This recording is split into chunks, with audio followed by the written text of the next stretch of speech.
Hello everyone, so welcome back to Biologics. In our last session, we started the topic tools of biotechnology and we have covered the first tool, that is enzymes. In today's session, we are going to discuss the second tool of biotechnology, that is called vector or cloning vector.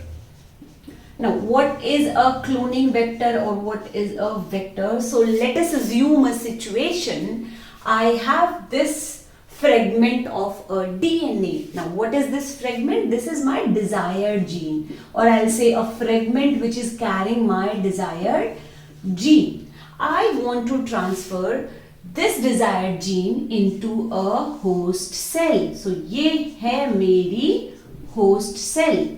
कोई bacterial cell हो सकती है, कोई plant cell हो सकती है, कोई animal cell हो सकती है. So this is my host cell and I want to transfer this desired gene into the host cell, and I also want that this desired gene get copied in the host cell multiple times so that I'll get my desired product in abundant amount. मैं चाहती हूँ कि ये यहाँ जाए और बहुत सारी कॉपी बनाकर अपना बहुत सारा मेरे लिए प्रोडक्ट बना के दे.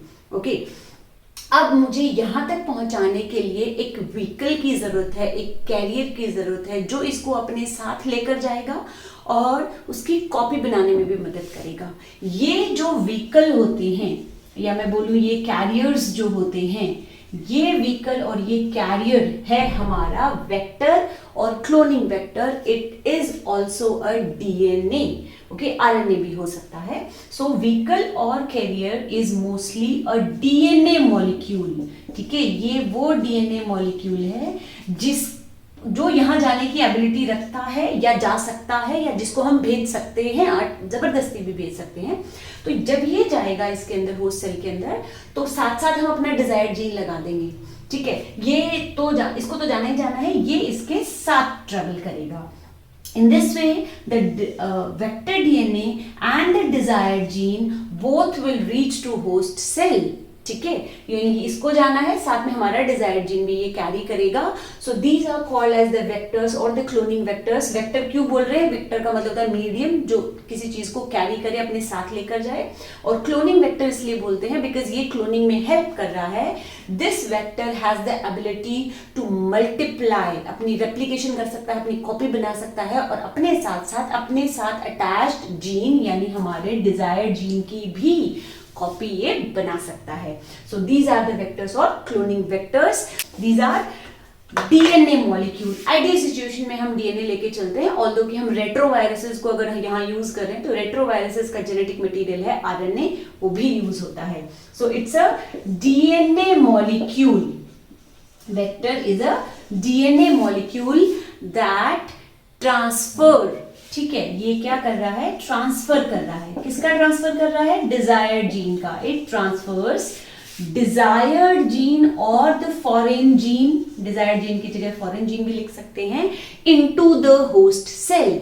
ठीक है, into the host cell. Host cell में ये उसे ट्रांसफर कर सकता है, पहुंचा सकता है. तो ये हो गया हमारा क्लोनिंग वेक्टर और सिंपली वेक्टर. अब इतने सारे डीएनए मॉलिक्यूल्स अवेलेबल हैं, बहुत सारे व्हीकल्स अवेलेबल हैं. उनमें से कौन सा व्हीकल है जो हमारी पसंद का है, या मैं बोलूँ जिसमें हमारे डिजायरेबल फीचर्स हैं? So for that we have to study some features, some desirable features, or I'll say characteristic features of an ideal cloning vector. So what are the characteristics possessed by an ideal cloning vector? तो पहला जो feature है एक ideal cloning vector का, that is origin of replication. ठीक है, origin of replication. अब origin of replication क्या होता है? ये हम जेनेटिक्स में भी पढ़ते हैं. ओरी that is a small segment of DNA responsible for initiation of replication. यानी ये वो जगह है जहां से डीएनए मॉलिक्यूल का रेप्लीकेशन स्टार्ट होता है, इनिशिएट होता है.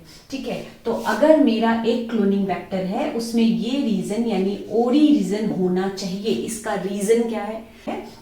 To make multiple copies in the host cell. Multiple copies किसकी? डिजायर्ड जीन की। हम चाहते हैं कि हम बहुत सारी कॉपी इसकी बन जाएं, हमारा डिजायर्ड जीन जो है इसके साथ अटैच है उसकी भी कॉपी बन जाए, ठीक है। तो कितनी कॉपी बनेगी, अब ये डिपेंड करता है एक फीचर के ऊपर। The feature of cloning vector, normally ये प्लाज्मिड के साथ होता है। बहुत सारे टाइप के क्लोनिंग वेक्टर हम यूज करते हैं, उनमें से एक वेक्टर है प्लाज्मिड। तो प्लाज्मिड जो होता है मतलब मैक्सिमम बायोटेक्नोलॉजी के, आरडीएनए टेक्नोलॉजी के जो प्रोसेसेस होते हैं उनमें प्लाज्मिड को ही एज अ वेक्टर यूज किया जाता है, specifically for the production of recombinant proteins. तो उस प्लाज्मिड का एक फीचर होता है, उस फीचर का नाम है कॉपी नंबर। कॉपी नंबर, अब कॉपी नंबर क्या है, कॉपी नंबर का मतलब एक बैक्टीरियल सेल में प्लाज्मिड की कितनी कॉपी प्रेजेंट है, या एक बैक्टीरियल सेल में प्लाज्मिड अपनी कितनी कॉपी बनवा सकता है, that is called copy number, number of plasmid within the bacterial cell. तो ये हो गया हमारा copy number, number of plasmid within bacterial cell, ठीक है। बैक्टीरिया में जाने के बाद वो अपनी कॉपी बनवाता है, तो कितनी कॉपी बनवा सकता है होस्ट सेल में जाने के बाद, तो वो हो गया उसका कॉपी नंबर। जनरली ये कॉपी नंबर वेरी करता है, कुछ ऐसे प्लाज्मिड हैं जिनका कॉपी नंबर होता है 10, 15, 50, 100 भी हो सकता है, 20 to 100 वाला एवरेज लो माना जाता है। फिर हमारा जो एक वेक्टर है जो एनसीईआरटी में जिसका डायग्राम भी है, जो मोस्ट प्रोबेबली हम यूज करते हैं, PBR322, उसका जो कॉपी नंबर होता है वो 15 to 20 होता है, मीन्स उसका कॉपी नंबर बहुत हाई नहीं है बट एवरेज है, ठीक है। फिर कुछ ऐसे एग्जांपल्स हैं जहां पर कॉपी नंबर 500, 700 तक जाता है। So there are some examples जहां पे कॉपी नंबर 500 to 700 होता है, जैसे PUC18, PUC19, ये दो ऐसे प्लाज्मिड है जिनका कॉपी नंबर 500 से 700 की रेंज में होता है, मतलब बहुत हाई कॉपी नंबर, ठीक है। अब ये एक फीचर है, हम सारे फीचर्स की एनालिसिस करने के बाद जिसमें सारे फीचर्स मैक्सिमम बेनिफिट वाले हों उसको चूज करेंगे एज अ क्लोनिंग वेक्टर, ठीक है। सिर्फ एक चीज के पीछे नहीं जाएंगे कि ये इतनी कॉपी प्रोड्यूस कर सकता है, लेकिन दूसरे फीचर्स भी डिजायरेबल हैं या नहीं वो भी हम देखेंगे, ठीक है। So this is the copy number. Origin of replication is the first point. Second point which should be present in a cloning vector is selectable marker gene. Selectable markers, marker genes, reporter gene, बहुत सारे नाम है। selectable markers जो होते हैं इन्हीं का नाम reporter gene भी होता है। ये क्या है, selectable markers और reporter genes, ये सब क्या है, सिलेक्शन, सिलेक्शन का मतलब चूज करना, बहुत सारी चीजें प्रेजेंट है उनमें से चूज करना, किसको चूज कर रहे हैं हम। So to understand this concept we need to understand one more term. वो पहले टर्म देखते हैं फिर हम इसको देखेंगे। एक टर्म होती है ट्रांसफॉर्मेशन। ट्रांसफॉर्मेशन, अब ये ट्रांसफॉर्मेशन क्या है, मान लो कि ये है मेरी होस्ट सेल, इस होस्ट सेल में अगर मेरा डिजायर्ड जीन पहुंच गया है तो ये सेल हो गई है ट्रांसफॉर्मेंट, मतलब इसका ट्रांसफॉर्मेशन हो चुका है। और अगर मेरी ये होस्ट सेल है इसमें ये नहीं पहुंचा तो ये जो होस्ट सेल है, this host cell is non transformant. ये है ट्रांसफॉर्मेंट और ये है नॉन ट्रांसफॉर्मेंट। तो ट्रांसफॉर्मेशन क्या होता है, introduction of alien piece of DNA. Alien piece of DNA का मतलब है हमारा desired gene. So introduction of alien DNA or desired DNA into the host cell. This phenomena, this process is called as transformation of host cell. यानी हम host cell में के reference में ये फिनोमेना देख रहे हैं, ये टर्म देख रहे हैं, मतलब होस्ट सेल के अंदर पहुंच गया है तो होस्ट सेल हो चुकी है ट्रांसफॉर्मेंट, और अगर वो नहीं पहुंचा है तो होस्ट सेल है नॉन ट्रांसफॉर्मेंट। तो ट्रांसफॉर्मेंट और नॉन ट्रांसफॉर्मेंट मतलब होस्ट सेल क्या है उसके रेफरेंस में है और जो प्रोसेस हुई है वो है transformation. So introduction of alien gene, alien gene का मतलब जो उसका खुद का नहीं है, बाहर से आया है, alien foreign gene, desired gene, gene segment into host cell, ठीक है, into host cell. This phenomena is called as transformation. तो अगर हो गया है तो ट्रांसफॉर्मेंट हो गई और नहीं हुआ तो नॉन ट्रांसफॉर्मेंट होगी। पता कैसे चलेगा? अब ऑब्वियसली हम तो बहुत बार डिस्कस कर चुके हैं कि बैक्टीरियल सेल या कोई भी होस्ट सेल है वो बहुत छोटी होती है, माइक्रोस्कोपिक होती है, देखकर तो हमें पता ही नहीं चलेगा कि हमारा डिजायर्ड जीन पहुंचा है या नहीं पहुंचा है। तो हमें कुछ हिंट लेना होगा, कोई प्रोसेस देखनी पड़ेगी, कोई ऐसा चेंज देखना पड़ेगा इस ट्रांसफॉर्मेंट सेल में जो हमें रिपोर्ट करे, जो हमें बताए कि ये ट्रांसफॉर्मेंट हो चुकी है और ये नहीं हुई है। ठीक है, तो उसके लिए हम यूज करते हैं सिलेक्टेबल मार्कर जीन्स और रिपोर्टर जीन्स। ये कौन से जीन्स हैं? These are the genes which are associated with a trait। Trait का मतलब समझे, फीचर, यानी ये वो जीन है जो किसी एक फीचर के साथ जुड़े हुए हैं, या मैं बोलूं कि इन जीन्स का जो फीचर है, ठीक है, जीनोटाइप फिनोटाइप, तो इनका जो फीचर है वो क्या है? It is associated with a trait that help us किस चीज में हेल्प कर रहा है? that help us to select। किसको सिलेक्ट कर रहे हैं? ट्रांसफॉर्मेंट। पहले इसको आइडेंटिफाई करेंगे, अच्छा ट्रांसफॉर्मेशन हो गया, फिर उसको हम सिलेक्ट कर लेंगे। To select transformant cells and reject non transformants.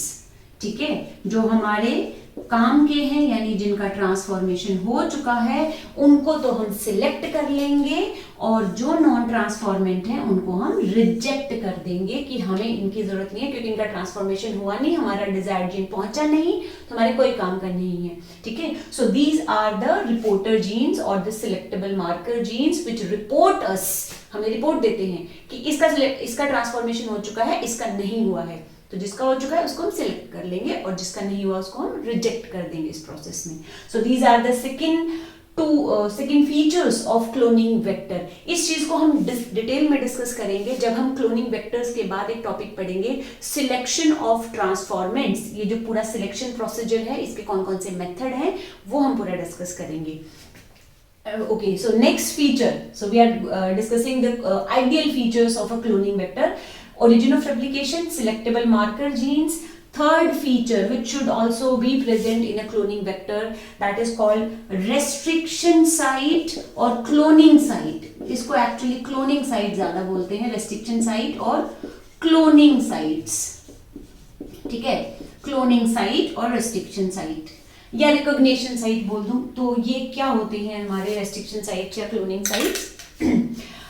Okay, एक एग्जांपल लेते हैं। ये है मेरा प्लाज्मिड, ठीक है, वेक्टर। इस वेक्टर में मुझे फिट करना है, क्या फिट करना है? मेरा डिजायर्ड जीन। अब अगर मुझे फिट करना है तो मेरा डिजायर्ड जीन तो मैंने काट लिया। कैसे काटा? रेस्ट्रिक्शन एंडोन्यूक्लियस एंजाइम की हेल्प से मैंने उसे काटा, जेल इलेक्ट्रोफोरेसिस से उसे सेपरेट किया, ये हम पहले सेशन में देख चुके हैं, राइट। अब मेरा डिजायर्ड जीन मुझे मिल गया, अब मुझे उसे जोड़ना है। कहाँ जोड़ना है? यहाँ प्लाज्मिड के साथ, वेक्टर के साथ। तो इसके लिए मुझे क्या करना पड़ेगा? मुझे इस वेक्टर के अंदर भी कट लगाना पड़ेगा जहां मुझे अपना डिजायर्ड जीन अटैच करना है। अब अगर क्योंकि मुझे यहाँ पर एक कट लगाना है, कट कैसे लगेगा? रेस्ट्रिक्शन एंडोन्यूक्लियस एंजाइम की हेल्प से। अब रेस्ट्रिक्शन एंडोन्यूक्लियस एंजाइम कहाँ काम करते हैं? वो एक पर्टिकुलर जगह पे ही कट लगाते हैं जिसका नाम होता है क्लोनिंग साइट, रेस्ट्रिक्शन साइट या रिकॉग्निशन साइट। पिछले सेशन में हमने डिस्कस किया था पैलिंड्रोमिक सीक्वेंसेस, राइट। तो मान लो इसका पैलिंड्रोमिक सीक्वेंस यहाँ है, इसको यहाँ कट लगाना है, ठीक है, तो ये यहाँ कट लगाएगा। मान लो सेम सीक्वेंस यहाँ भी है, यहाँ भी है, यहाँ भी है, यहाँ भी है, तो क्या होगा? इन दैट केस मेरा रेस्ट्रिक्शन एंडोन्यूक्लियस एंजाइम का आएगा और इस प्लाज्मिड पे 6-7 जगह पे कट लगा देगा और इसके टुकड़े कर देगा। In that case this vector is not of any use for my process of biotechnology. मेरे बिल्कुल किसी काम का नहीं है ये, ठीक है। मैं चाहती हूं कि इस क्लोनिंग वेक्टर में रेस्ट्रिक्शन साइट, किसी एक पर्टिकुलर एंजाइम की रेस्ट्रिक्शन साइट सिर्फ एक ही हो, यानी इस पूरे प्लाज्मिड पे अगर इको R1 इसको कट करेगा तो सिर्फ एक ही जगह पे कट करे। कौन सी जगह पे? यहाँ पे कट करे, यहाँ पे कट लगाया और मेरा डिजायर्ड जीन मैं यहाँ पे अटैच कर दूंगी, ठीक है. I want that there should be one restriction site, one recognition site, one cloning site for one restriction endonuclease enzyme in this cloning vector. इस चीज को मैं थोड़ा सा और ढंग से एक्सप्लेन करती हूँ इधर डायग्राम बनाकर, क्योंकि इस चीज में बहुत बार आप लोग कंफ्यूज होते हो. एनसीईआरटी की जो लैंग्वेज है उस लैंग्वेज की वजह से भी कई बार कंफ्यूज होते हो. ठीक है, तो मैं एक डायग्राम बना लेती हूँ. This is my plasmid. ठीक है, ये मेरा प्लाज्मिड है. कोई भी प्लाज्मिड लगा लो, मान लो पीबीआर ही है. ठीक है, अब दो कॉन्सेप्ट हैं. देखो ध्यान से सुनना इस चीज को, ये थोड़ा और इरेज करना पड़ेगा. ओके, दो कॉन्सेप्ट हैं अब यहाँ पे. पहला concept, first concept and second concept. Type of restriction endonuclease enzymes. ठीक है, दूसरा नंबर ऑफ रेस्ट्रिक्शन साइट्स और cloning sites, restriction sites of each restriction endonuclease enzyme. ठीक है, ये दो चीज हैं, दोनों बिल्कुल कॉन्ट्राडिक्टरी हैं. Type of restriction endonuclease enzyme, मैं चाहती हूं कि मेरे इस प्लाज्मिड पे कम से कम 10 रेस्ट्रिक्शन एंडोन्यूक्लियस एंजाइम्स की रेस्ट्रिक्शन साइट होनी चाहिए. ठीक है, यानी इसी पे इको R1 की रेस्ट्रिक्शन साइट भी हो, हिंद 3 की भी हो, हिंद 2 की भी हो, PVU1 की भी हो, PST1 की भी हो, BAM3 की भी हो. मैं चाहती हूँ इस पूरे प्लाज्मिड पे ढेर सारे रेस्ट्रिक्शन एंडोन्यूक्लियस एंजाइम्स की रेस्ट्रिक्शन साइट्स या क्लोनिंग साइट हो. Type of restriction endonuclease enzyme, ये ध्यान से सुनना. तो PBr 322 पे अगर मेरे पास मान लो 8-9 रेस्ट्रिक्शन साइट्स दिखाई हुई हैं, इसका मतलब मेरे पास चॉइस है. मैंने अपना डिजायर्ड जीन काटा इको R1 से, तो मैं यहाँ प्लाज्मिड के लिए इको R1 यूज कर सकती हूँ क्योंकि इसकी रेस्ट्रिक्शन साइट है. बाकी जगह पे ये एंजाइम कोई काम नहीं करेगा, सिर्फ इसी जगह पे काम करेगा.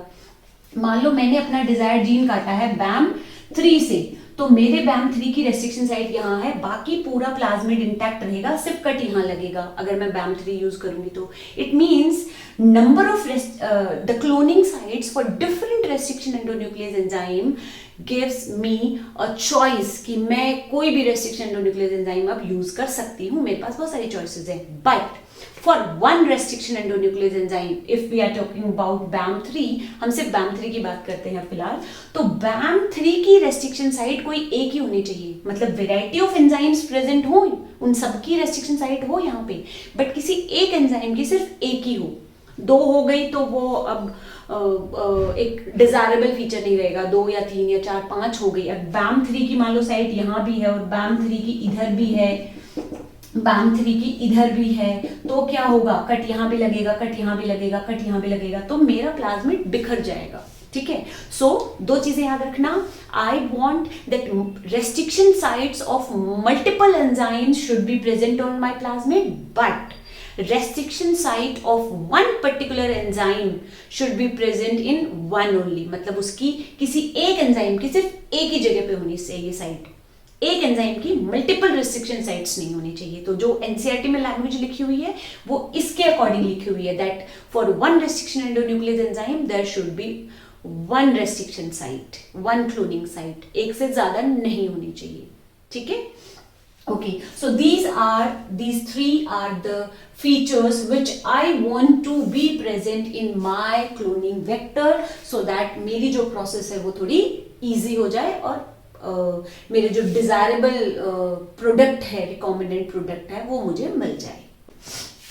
Okay, so now we are going to see some examples of cloning vectors जिनको हम use करते हैं RDNA टेक्नोलॉजी में जनरली. आर्टिफिशियल भी हो सकते हैं, नेचुरल भी हो सकते हैं. तो हम कुछ एग्जांपल्स देखते हैं. तो सबसे पहला we are going to see some common vectors. तो सबसे पहला जो वेक्टर हम यूज करते हैं वो है प्लाज्मिड. प्लाज्मिड क्या होता है? Plasmid is extra chromosomal. Extra chromosomal का मतलब होता है क्रोमोसोमल डीएनए के अलावा, उसके अलावा एक्स्ट्रा जो प्रेजेंट है, circular DNA, because the shape is circular. Okay, so in bacterial cells, in some of the bacterial cells, there is one DNA which is called as chromosomal DNA। तो ये जो DNA है ये कौन सा DNA है? Chromosomal DNA, जिससे उनका क्रोमोसोम बनता है। बैक्टीरिया में एक ही क्रोमोसोम होता है जो इस DNA से बनता है, chromosomal DNA। Now extra to this chromosomal DNA, इसके अलावा एक और DNA होता है यहाँ पर जो सर्कुलर शेप का होता है। This is also double standard DNA, ठीक है, 2 स्ट्रैंड्स है बट वो सर्कुलर है, इसका मतलब उसका कोई एंड नहीं है, it is tightly packed. So this extra chromosomal circular DNA is known as plasmid. Obviously इसमें कुछ एक्स्ट्रा फीचर्स होते हैं जो बैक्टीरिया को कुछ एक्स्ट्रा बेनिफिट देने का काम करता है। Next, except this plasmid, what else we use as a cloning vector? तो दूसरा हो सकता है बैक्टीरियोफेज, बैक्टीरियोफेज और आई से फेज वायरस जो होते हैं। तो क्योंकि बैक्टीरियोफेज एक ऐसा वायरस है जो बैक्टीरिया पे अटैक करता है, तो बैक्टीरियोफेज का जो वायरल डीएनए है उसको हम एज अ वेक्टर यूज कर सकते हैं to transfer the desired gene into a bacterial cell. तो इसको हम नॉर्मली बैक्टीरियल सेल के लिए यूज करते हैं, ठीक है। थर्ड एग्जांपल, अच्छा, प्लाज्मिड जो है ये नेचुरल हो सकते हैं और ये आर्टिफिशियल भी हो सकता है। नेचुरली तो मिलते ही हैं बट हमने आर्टिफिशियली भी तैयार कर लिया है। कौन सा? जैसे PBr322, PUC जो हमने अभी देखा था 18 and 19, so all are artificial. Bacteriophage जो वायरल डीएनए है इट इज नेचुरल, ये नेचुरली ही मिलता है, नेचुरली इन्फेक्ट करता है। Next, animal and plant viruses, ठीक है, एनिमल एंड प्लांट वायरसेस, यानी जो प्लांट्स पे इन्फेक्ट करे और एनिमल्स पे इन्फेक्ट करे, ऐसे वायरसेस, ठीक है, viruses. For example animal viruses में एक एग्जाम्पल देखते हैं, रेट्रोवायरस जैसे HIV, ठीक है, रेट्रोवायरसेस। इसके अलावा एक और एग्जाम्पल है पैपिलोमा वायरस। पैपिलोमा वायरस भी हम पढ़ते हैं प्रोडक्टिव हेल्थ में। इसके अलावा हर्पीज वायरस होता है, बहुत सारे वायरस हैं जो एनिमल्स को इन्फेक्ट करते हैं। सो वो सारे वायरसेस हम एज अ वेक्टर यूज कर सकते हैं। प्लांट वायरसेस में आ जाओ तो TMV सबसे कॉमन एग्जांपल है, टोबैको मोज़ेक वायरस। इसके अलावा CMV यानी कि कॉलीफ्लावर मोज़ेक वायरस, ये एग्जांपल्स हैं। इसके अलावा ढेरों वायरसेस हैं जो प्लांट्स को इन्फेक्ट करते हैं एज अ पैथोजन। सो हम इनको डालने से पहले हम क्या करते हैं, ऑल्दो ऑब्वियसली वी नो कि ये सारे वायरसेस डिजीज कॉजिंग है, ये डिजीज कॉज करते हैं प्लांट्स में और एनिमल्स में respectively, but what we do कि इनको डालने से पहले हम इनको डिसआर्म्ड कर देते हैं। मतलब सैनिक को भेज तो रहे हैं युद्ध करने लेकिन बिना हथियार के, यानी इनका जो डिजीज कॉजिंग एलिमेंट है उसको हम कट कर देंगे, रिमूव कर देंगे, इनको वीक कर देंगे या इनको डिसआर्म कर देंगे, ठीक है, इनकी फंक्शनिंग खत्म कर देंगे, ठीक है। तो ये हो गए हमारे थर्ड वेक्टर। अच्छा, ये सारे के सारे नेचुरल होते हैं। नेक्स्ट हमारा क्लोनिंग वेक्टर है आर्टिफिशियल, कॉस्मिड। इसको ओके, कॉस्मिड। अब ये कॉस्मिड क्या होते हैं? कॉस्मिड 2 चीजों को मिलाकर बनाए, it is also a hybrid thing as like the RDNA। तो ये कैसे बनता है? Cos site of lambda phage. अब लेम्डा फेज क्या है? लेम्डा फेज एक वायरस होता है, तो इसकी कॉस साइट होती है इसके DNA में, उस कॉस साइट को हम लेते हैं प्लस एक प्लाज्मिड लिया जाता है। तो दोनों के अंदर कुछ चेंज करके कट करके दोनों को जोड़कर एक वेक्टर हमने बनाया जिसका नाम है कॉस्मिड वेक्टर, ठीक है। It is also a DNA, 2 अलग अलग DNA को कंबाइन करके बनाया गया है, so it is artificial. Okay, अब आ जाते हैं हमारे 5th और 6th क्लोनिंग वेक्टर्स पे, जो नॉर्मली हम RDNA टेक्नोलॉजी में थोड़ा कम यूज करते हैं। हम उनको ज्यादातर यूज करते हैं लाइब्रेरीज बनाने के लिए। जैसे हमारी बुक्स की लाइब्रेरी होती है वैसे ही जीन की, क्रोमोसोम्स की भी लाइब्रेरी होती है। तो उन लाइब्रेरीज के लिए ह्यूमन जीनोम प्रोजेक्ट जो बनाया गया था, तो उस टाइम पे भी इनको यूज किया गया था। ये थोड़े बड़े साइज के वेक्टर्स होते हैं और ये बड़े साइज के फ्रेगमेंट को स्टोर करने के लिए या उसका ट्रांसफर करने के लिए ही यूज किए जाते हैं। इनका नाम है back and yak.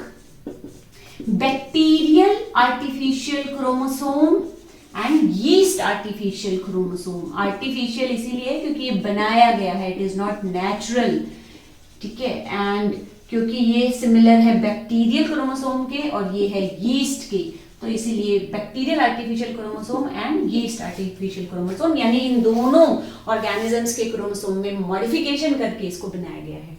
Okay, so both of these are again artificial और आई से मैन मेड। तो आर्टिफिशियल जो भी है वो सारे मैन मेड हैं और बाकी कुछ नेचुरल मिलते हैं। Okay, so these are some of the common vectors which are used in our DNA technology. Now we are going to discuss that what vectors we use for a bacterial cell, a plant cell and an animal cell. Although हमारा यहाँ पे cover हो चुका है, हम थोड़ा यहीं पे देख लेते हैं। चलो इसको यहाँ से हटाऊं। तो बैक्टीरियल सेल अगर है तो मैं क्या यूज करूंगी? अगर मेरी होस्ट सेल है बैक्टीरियल सेल तो मैं क्या यूज करूंगी? तब मैं यूज करूंगी प्लाज्मिड, या मैं यूज कर सकती हूं फेज वायरस, बैक्टीरियोफेज। ठीक है, बैक्टीरियोफेज वायरस या प्लाज्मिड, दोनों में से मैं कोई भी चीज यूज कर सकती हूं as a cloning vector to change in the bacterial cell. अगर मेरी होस्ट सेल है एक प्लांट सेल, ठीक है, तो मैं क्या यूज करूं? In case of plant cells normally we use T I. Plasmid of a bacteria. कौन सा बैक्टीरिया? तो टी.आई. प्लाज्मिड, कौन से बैक्टीरिया का Ti. Plasmid? Ti. Plasmid of agrobacterium. Agrobacterium क्या है? एक बैक्टीरिया है, सॉइल बैक्टीरिया है, ट्यूमीफेशियंस। ठीक है, agrobacterium tumefaciens is the name of a bacteria which carries a plasmid. The name of plasmid is Ti plasmid और ये एक नेचुरल जेनेटिक इंजीनियर है। इसको नेचुरल जेनेटिक इंजीनियर बोला जाता है। क्यों बोला जाता है नेचुरल जेनेटिक इंजीनियर इसको? क्योंकि ये नेचुरली जेनेटिक इंजीनियरिंग करता है। किसकी करता है? प्लांट सेल्स की। मान लो कि ये है मेरा एक प्लांट जिसकी ये नीचे है रूट्स। ठीक है, तो ये जो एग्रोबैक्टीरियम ट्यूमीफेशियंस है, ये बैक्टीरिया आएगा, इसमें क्या है? इसमें एक प्लाज्मिड है, प्लाज्मिड का नाम है टी.आई. प्लाज्मिड। ठीक है, ये है टी.आई. प्लाज्मिड। टी.आई. क्यों है उसका रीजन भी होता है, वो हम अभी देखेंगे। ये आया बैक्टीरिया, ये बैक्टीरिया इन्फेक्शन करेगा, रूट्स में जाएगा। ठीक है, रूट्स में जाने के बाद रूट की कॉर्टेक्स वाली सेल्स में जाएगा और वहां जाकर ये एक केमिकल सिक्रेट करेगा। वहां जाकर पहले मल्टीप्लाई करेगा, अपनी कॉपी बनाएगा, कॉपी बनाकर वहां एक केमिकल प्रिपेयर करेगा। कौन सा केमिकल?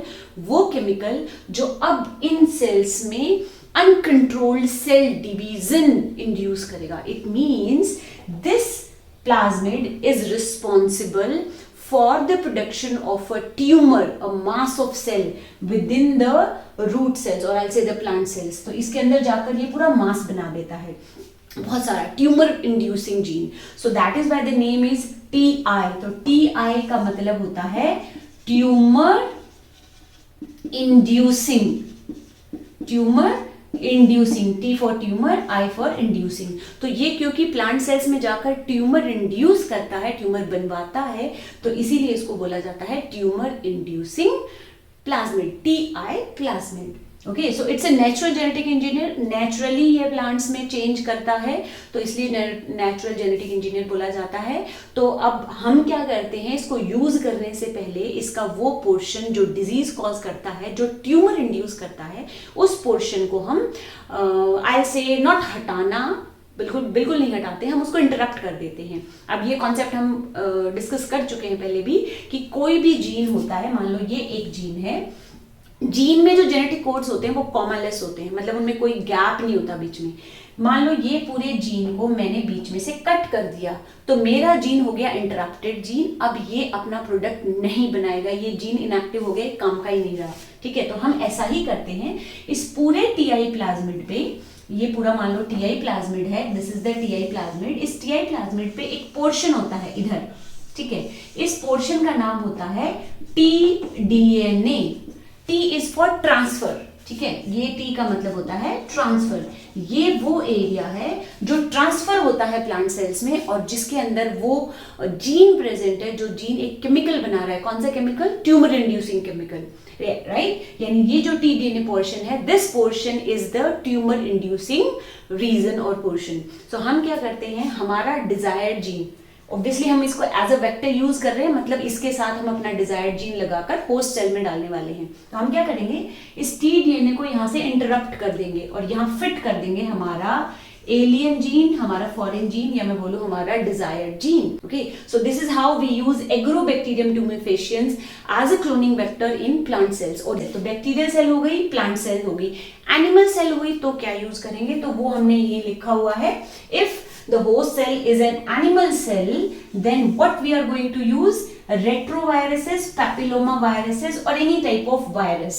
ठीक है, जो एनिमल्स में नेचुरली इन्फेक्शन कॉज करते हैं, जनरली हम जो यूज करते हैं वो होता है रेट्रोवायरस, क्योंकि इसकी जो एफिशिएंसी है एनिमल सेल को इन्फेक्ट करने की वो बहुत हाई होती है, और इसीलिए हम रेट्रोवायरसेस को as a cloning vector use करते हैं if it is an animal cell.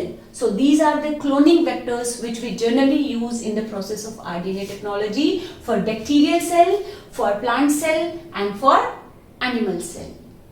Okay, so now we are going to discuss a plasmid that is PBR322. It is an artificial plasmid or cloning vector which is frequently used in the process of RNA technology. बहुत ज़्यादा use किया जाता है, क्यों?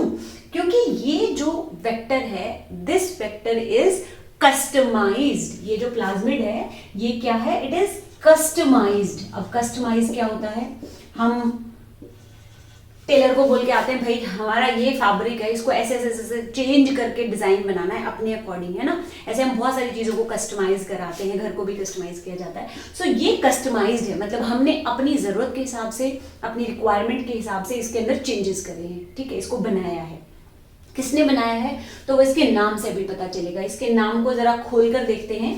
P, इसके नाम में जो पी है इसका मतलब है प्लाज्मिड। ठीक है, क्योंकि ये एक प्लाज्मिड है। B, B means Bolivar. अब बॉलिवर कौन है, वो साइंटिस्ट जिसने इसको बनाया था।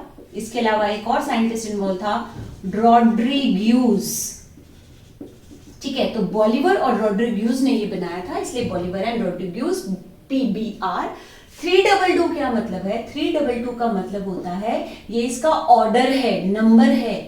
यानी जब इन लोगों ने ये बनाने की कोशिश करी, इन्होंने पहला प्लाज्मिड बनाया, दूसरा बनाया, थर्ड बनाया, 50th बनाया, 100th बनाया, और 150, 200, 300 बना लिए। 322 नंबर पे जो प्लाज्मिड इन्होंने बनाया वो इनका सबसे बेस्ट प्लाज्मिड था, जो बिल्कुल काम कर रहा था, जो जिसके अंदर इसके सारे डिजायरेबल फीचर्स प्रेजेंट थे। तो ये बनाने का जो ऑर्डर है वो है ये 322। Okay, so Bolivar Rodriguez made this plasmid PBR 322।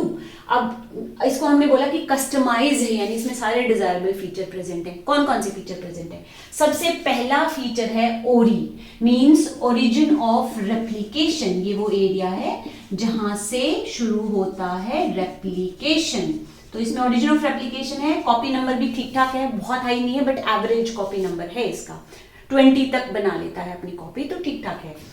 फिर ROP, ये जो रीजन है ROP, इसका मतलब इसमें वो प्रोटीन बनते हैं जो रेप्लिकेशन के लिए रिक्वायर्ड हैं या जरूरी हैं। तो ROP को हम उल्टा पढ़ते हैं, प्रोटीन ऑफ रेप्लिकेशन। रेप्लिकेशन के लिए जो प्रोटीन चाहिए, जो एंजाइम्स चाहिए, वो यहां से बनते हैं, प्रोटीन्स ऑफ रेप्लिकेशन।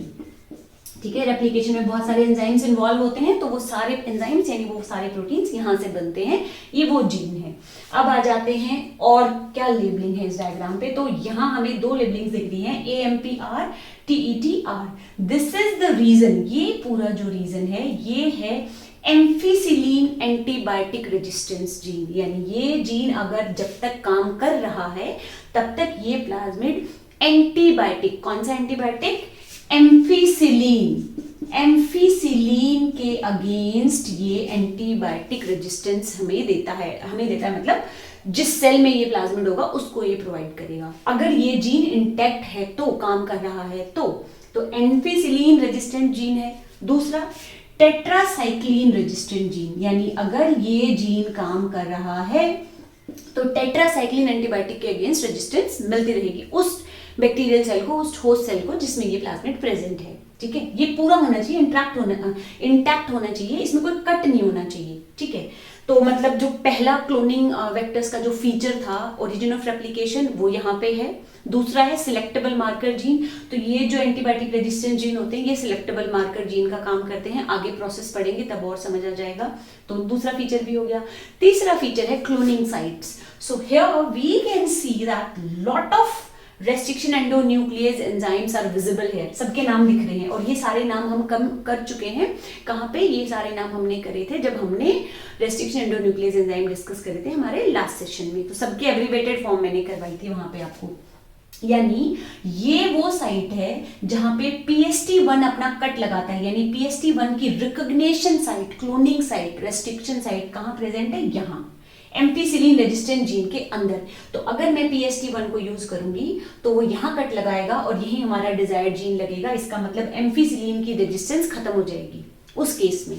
ठीक है, यहाँ पे है PBU1 की रेस्ट्रिक्शन साइट, यहाँ है EcoR1 की, यहाँ CLAV1 की, HIN3 की, BAMH1 की, SAL1 की, PBU1 की। यानी हमें बहुत सारे एंजाइम्स की रेस्ट्रिक्शन साइट मिल रही हैं। तो हमने दो बातें डिस्कस करी थी। सबसे पहली बात कि एक ही प्लाज्मिड पे बहुत सारे एंजाइम्स की रेस्ट्रिक्शन साइट होनी चाहिए ताकि हमारे पास चॉइसेस हो। मैंने अपना डिजायर्ड जीन काटा था SAL1 से, तो मैं यूज करूंगी SAL1। अगर मैंने अपना काटा था CLAV1 से तो CLAV1 यूज कर लूंगी। मैंने अपना डिजायर्ड जीन BAMH1 से लिया था तो मैं BAMH1 यूज कर लूंगी। So I have choices.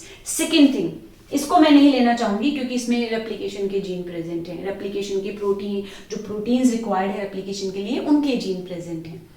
Okay, so ये हो गई। अब दूसरा पॉइंट हमने डिस्कस किया था कि एक एंजाइम की कोई एक ही साइट होनी चाहिए। तो हमें यहाँ पर दिख रहा है कि SAL1 की सिर्फ एक ही रिकॉग्निशन साइट है जो यहाँ पे है, कहीं और SAL1 की रिकॉग्निशन साइट नहीं है। इट मींस SAL1 को अगर मैं यूज करूंगी इस प्लाज्मिड के साथ तो वो एक ही कट लगाएगा, 2, 3, 4, 5 कट नहीं लगाएगा और मेरी प्रोसेस स्मूथली हो जाएगी। ठीक है, मेरा RDNA बहुत आराम से बन जाएगा। BAMH1 की भी एक ही है, HIN3 की भी एक ही है। सारे एंजाइम्स की सिर्फ एक एक रिकॉग्निशन साइट्स हैं। So multiple recognition sites of one restriction endonuclease enzymes should be avoided to avoid the complications in this process. तो वो कॉम्प्लिकेशंस हम नहीं चाहते, इसलिए एक एक ही है। Okay, so as this vector is carrying all the desirable features of a cloning vector, इसमें सारे features present हैं। That is why in today's time majority of the RDNA technology experiments or the procedures they use PBr322 specially for bacterial cell। इसको use कहाँ किया जाता है? Bacterial cell के लिए। कौन सी bacterial cell? E coli cell. ठीक है, ई कोलाई सेल जो है ये होगी होस्ट सेल और इसी के अंदर हम इसको यूज करते हैं। उसका एक बेनिफिट ये भी है कि इसमें एंटीबायोटिक रेजिस्टेंट जीन है। ई कोलाई में एंटीबायोटिक रेजिस्टेंट जीन नहीं है, तो अगर इसको हम यहाँ डालेंगे और एंटीबायोटिक रेजिस्टेंस हो गई, इसका मतलब हमारा ये प्लाज्मिड इसमें पहुंच चुका है, यानी हमारा डिजायर्ड जीन भी पहुंच चुका है। वो हम आगे प्रोसेस डिस्कस करेंगे, सिलेक्शन ऑफ ट्रांसफॉर्मेंट्स। ठीक है, तो ये जो PBr322 है, this is the best suitable cloning vector for E coli cell. Plant cells और एनिमल सेल्स में तो हम दूसरे प्लाज्मिड्स यूज करते हैं, बट ये ई कोलाई सेल के लिए सबसे बेस्ट है। Okay, so this is PBr322. We have discussed cloning vectors and the examples of cloning vectors. In our next session, we will discuss about the selection of transformants and the process of RDNA technology. Till then, take care and bye.